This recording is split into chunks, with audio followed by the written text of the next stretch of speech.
Hey, welcome back. Today we're going to talk about Objective 5 with Chapter 5, the properties of medians and altitudes. And to get things started, we're going to look at the definition of median. I have an example of a median shown over here to the right of this, but there's the definition in word form. Please make sure you have this down in your notes. It's a segment whose endpoints are a vertex in the midpoint of the opposite side. So if we look over at the picture over here, here's our median shown in red.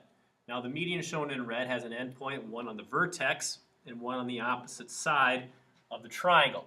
Now, the specific location of the opposite side is the midpoint, as indicated by these tick marks that indicate that the two parts are congruent. That makes this point a median. Now, there's more than one median in a triangle. In fact, there are three. We can draw a second median starting at this mid-end point and connecting to the midpoint opposite. And we can draw a third that connects the two midpoints, the vertex and the midpoint of the other side as well. Okay, we can indicate that those are midpoints with the congruent markings. Okay, we've got three different medians of a triangle. Okay, if we notice from the definition when we drew in those extra medians that this point here shares or is intersected by all three lines.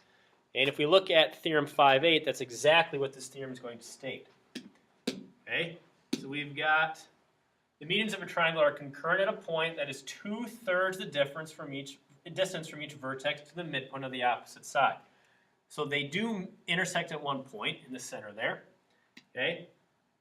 And they have this relationship where DC, this segment here, is 2/3 the length of DJ. So DC is this shorter of the two parts. DC is 2/3 the length of DJ. And the same property holds for the other two parts, where EC is 2/3 the length of EG, and last but not least, FC is 2/3 the length of FH. Okay? Now we're going to get into an example here in a minute how this is actually going to work and how we can get to this algebraically. Okay? The point of concurrency, the place where all of those lines intersect, is called the centroid. The centroid is related to the medians. It's the point of concurrency of those medians. In this picture up here, that's point C, represents your centroid. Okay, so let's go ahead and take a look at an example where we're finding the length of a median. Okay, so in this diagram, we have three different medians, y, ya, cz, and bx. And we can tell they're medians because they start at the vertex and meet the opposite side at its midpoint as indicated by the congruent tick marks. So we know we're working with three different medians here. Okay, so xa we know is 8. Well, if xa is 8, okay, that's this longer part of our median.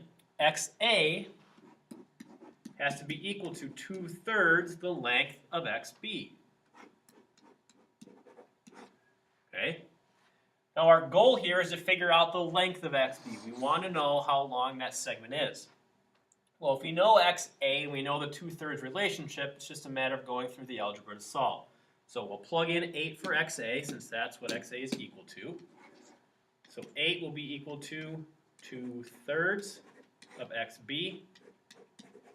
And to get rid of the 2/3, we'll multiply both sides by 3/2, okay, by the reciprocal of the 2/3. Okay, when we do to one side, we do the other. Okay, the 3's cancel out, the 2's cancel out, we're left with XB on the right. And on the left-hand side, we can reduce 2 and 8. 8 goes to 4, 2 goes to 1, you're left with 3 times 4, which is 12. So XB then would be equal to 12.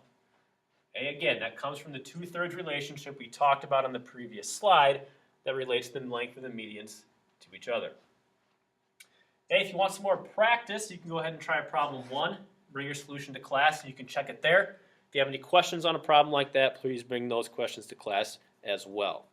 Okay, the next thing we're going to take a look at is the definition of an altitude of a triangle. And like the previous section, or the previous definition we had, there is more than one altitude in a triangle. Okay, an altitude of a triangle is perpendicular from the vertex to the opposite side. So I'm going to draw one of the altitudes in this triangle up here, and we'll see the others for an obtuse triangle later on in the notes. But rather than try to draw those in, I'll just use picture the textbook gives. Okay, so if we start at the vertex here, we want to be perpendicular to the opposite side. Now the opposite side is going to be up here. Okay, now notice that is not saying midpoint. That is saying perpendicular. So these two segments up here, this segment and this segment, do not have to be equal to each other in order for this to be classified as an altitude. The only thing that's required is that these corners must be 90 degrees, okay, in order to have an altitude. Okay, so let's take a look at part A in our next example. Okay, looking at the identifying whether certain segments are medians, altitudes, or neither. Okay, so in triangle PQS, we're asked if PR is a median, altitude, or neither. Okay, let's think about what the definition of a median is. Now, a median starts at the vertex and meets the opposite side at its midpoint. PR starts at the vertex P, but does not meet the opposite side of its midpoint. So it is definitely not a median. And altitude, which the definition is right up here in blue, starts at the vertex and meets the opposite side that's at a perpendicular. Okay, that's exactly what's happening here. Point P starts up here, and it goes down and meets the opposite side at 90 degrees. Now, this is not inside the triangle, but it still meets at 90 degrees. So this is an altitude. Okay.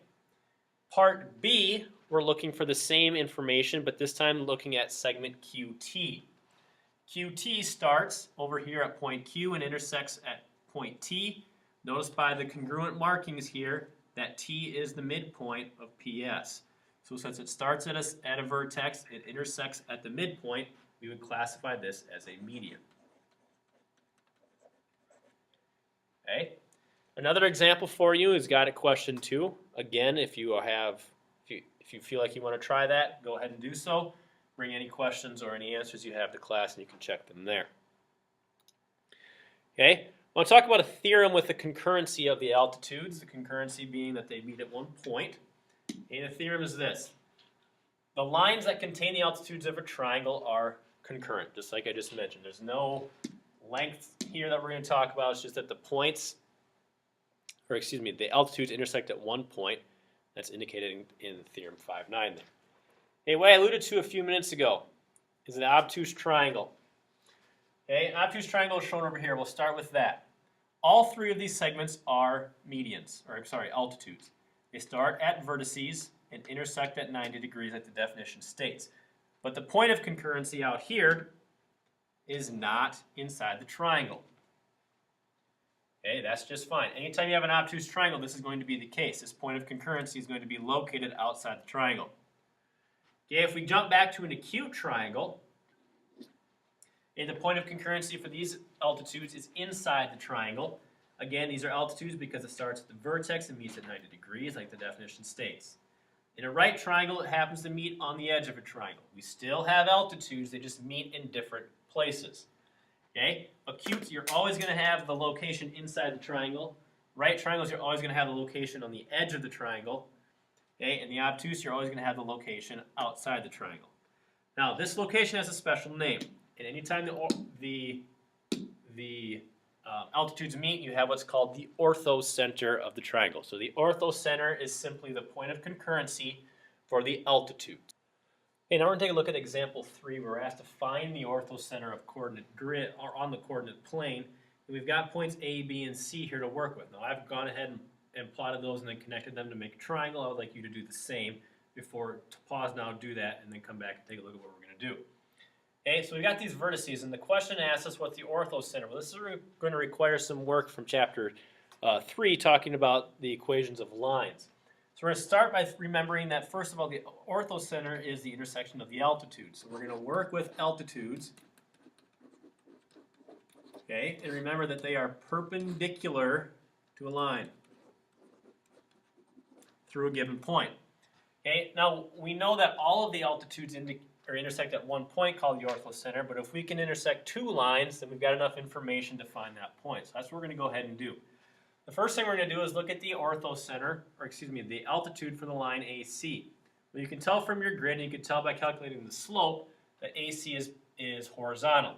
So AC, the altitude for AC must be vertical. And it's going to be vertical from point B.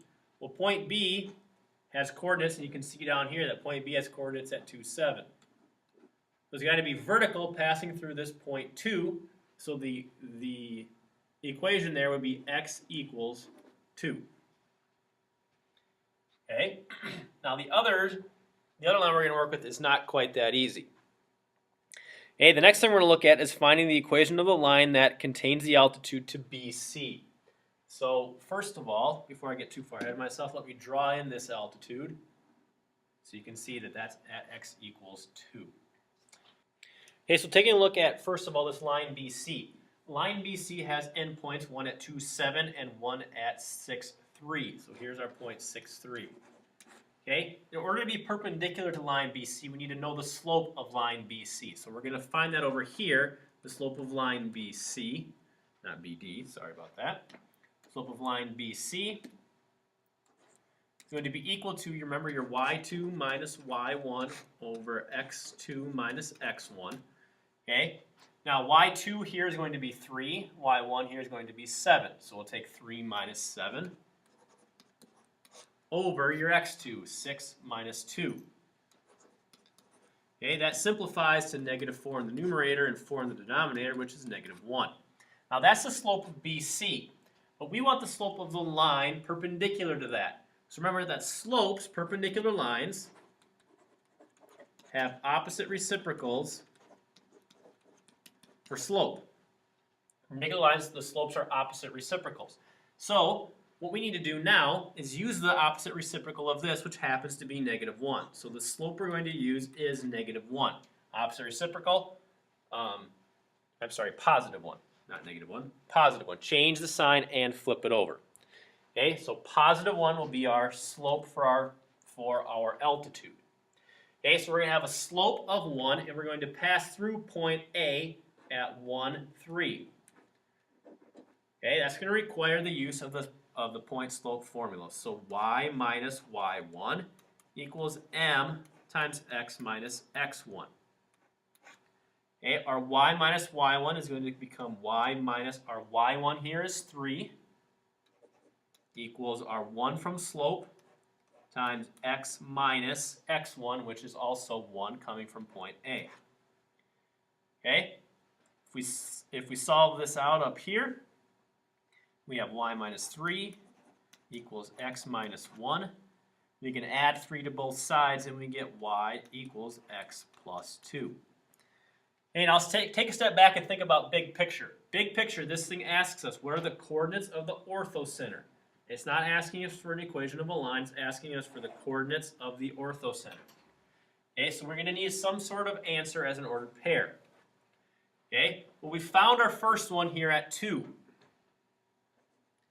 Okay, and to find y, we simply take y equals x plus 2. So y would be your 2 that we got from up here, equal to 2 plus 2, which is 4. So the coordinates of that orthocenter are 2, 4. Okay, and we can confirm that, or I shouldn't say confirm, we can approximate that by drawing our line in, perpendicular to BC, and we can see that this point is as close to 2, 4 as we can get on our graph, although it may or may not be exact. Okay, that's it for medians and altitudes.